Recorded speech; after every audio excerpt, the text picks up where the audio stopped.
Day ain't gonna be the day for me. No. All right, last video before the hour is over with. For the first hour. Once and for all, do it ourselves. They believe in it so much they are willing to fight to maintain it, not realizing it was not developed nor created to maintain or sustain the survival of your people. It was maintained to create and sustain someone else's survival. We have to establish our own, and that system will respect us as they see us doing our own damn thing and protecting our own thing. Tulsa was one of the over 60 all-black towns that we had, bro. And the problem is we don't want to do it again because psychologically we fear that the white man's going to blow it up again. Not realizing it's 2023. We can protect what we got. So stop being so damn afraid and just do it rather than pointing at the few black people who we don't agree with or this person, Obama. I get all that. But if we want to take it serious, if there will be another black president, okay. If there won't, fine. We have to do our own thing. At the end of the day, we can't keep pointing over there because they're going to do what they're going to do. We need to do what we need to do. Build it anyway. You know, I used this analogy a long time ago. I don't know if everybody caught it, but you build little small communities that are, what do you call it, regulated and controlled amongst themselves. You're still part of America. You still must follow the laws. You still obey law enforcement. You just, all that good stuff. You do that because this is the country that we're in. But there is nothing that says that a collection of black people in Detroit can't vote amongst themselves for a representative of their community, and then a group of people in Tucson do the same thing, and a group of people in Atlanta do the same thing, and then we coordinate on what we want to do, basically like another tier of government that's just amongst our communities. There's nothing to say you can't do that. We just choose not to. You do that, now you can be more diligent about where your money's going. The same criticisms you put on the mayor and the governor and all that, you're using smaller dollars because you're a smaller community. But now you can vote and say, hey, Detroit needs $1 million for something. And then all the different communities vote and whatever, and then we put the money in, and then boom, we move on to the next project. Could do that. But we gotta do some healing first. And we have to be willing to upset the people who are gonna be upset with you any damn way. All right, here's my answer to was Obama an effective president? Here's my answer. The answer is not going to surprise you. It's how I got to it, though. Was Obama an effective president? Yes. As president. It is not his fault that everybody had higher expectations than what he was able and capable of doing. And when he did not meet your expectations, instead of saying all the things that was wrong, you wound up just calling him ineffective.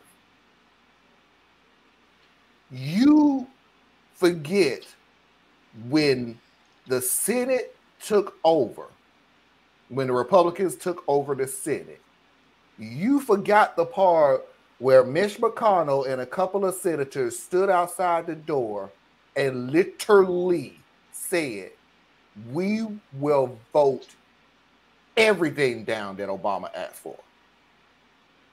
Everything. And you thought he was going to overcome that because why? He's black? He's a magical Negro. So that's why I started to show off how I started to show off. You didn't want Obama as a democratic president. You wanted a dictator. You wanted him to skew past every pitfall, every law, every rule, every regulations to get what you want. But if it was the other players, you want that democracy back. And you want them to, now you remember Congress, now you remember the Senate, now you remember the judicial system, now you remember every law, now you remember to read the Constitution. Now you remember all these things. But when it's your guy in there, nope. Just ramrod the whole system. Is still forgetting how the system was set up. So, yeah, there's my answer.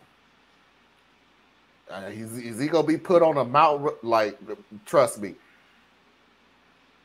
Some of you people that put Obama in between Martin Luther King and Malcolm X, please stop doing that. No. You know, I don't have a problem with that. I do. Now, here's the reason why I say that. Here's why I was gonna say that. Remember, Martin Luther King was not popular even among black people beyond about 20 to 25%. Malcolm X was popular amongst black people less than that. The vast majority of black people just wanted, hey, stop upsetting these crazy white folk. It's going to make it worse. Okay? So people oftentimes forget that Martin and Malcolm were not popular during their day. They became popular after they were murdered. So, okay, so Obama being on a pedestal, so to speak. You can never take away from him, even though there's certain arguments being made about, his background. But he was still the first black president, first black family in the White House. That matters. That carries something. It's similar to when we talk about the Cosby Show for what it did, well, not the Cosby Show, but A Different World, but what it did for encouraging an entire generation of young black people to go to college. Obama's family, because of the way they did it, the way they were like the new Camelot, showed millions of black children that yes, you can be, yes, you can achieve, yes, you can whatever, because America holds the presidency as this magical thing, like it's the king or some craziness. So that lifted people's expectations for what they could be. So as a figurehead, I say, yeah, put him up there, right? For me, you would have, there's more deserving people, of course, but I'm just saying, you got your Martins, your Malcolms, your Fannie Lou's, you got your Marcus Garvey, and there's a case to be made for Obama being in there. My problem with Obama is after he was no longer president, and this is a personal critique of him. Oh, yeah. After he was no longer president, he just became another wealthy person. He didn't double down for his community. He didn't double down for the poor. He didn't double down for it. He just became another wealthy person. He was the Michael Jordan of politics. Right? So I think give the man his flowers, clap for him for what he did achieve. He did achieve something that was important, even though America turned around and took its aspiration, which was Obama, and handed us the reality, which is Trump and that movement that came with it. Yeah. All right, everybody. Our first hour is up. Yeah. I think that was a fantastic first hour. All thanks to Tracy not saying a word. Y'all wouldn't have liked my opinion, so I said keep it shut. Yep, probably not. So we're going to go ahead and go into the second hour. I did have a Mafia video of the week, but it was Anna's video, and I would rather wait for Anna to. Oh, you didn't pick the one that Parker sent. Dang. No. Parker, it will be the week after.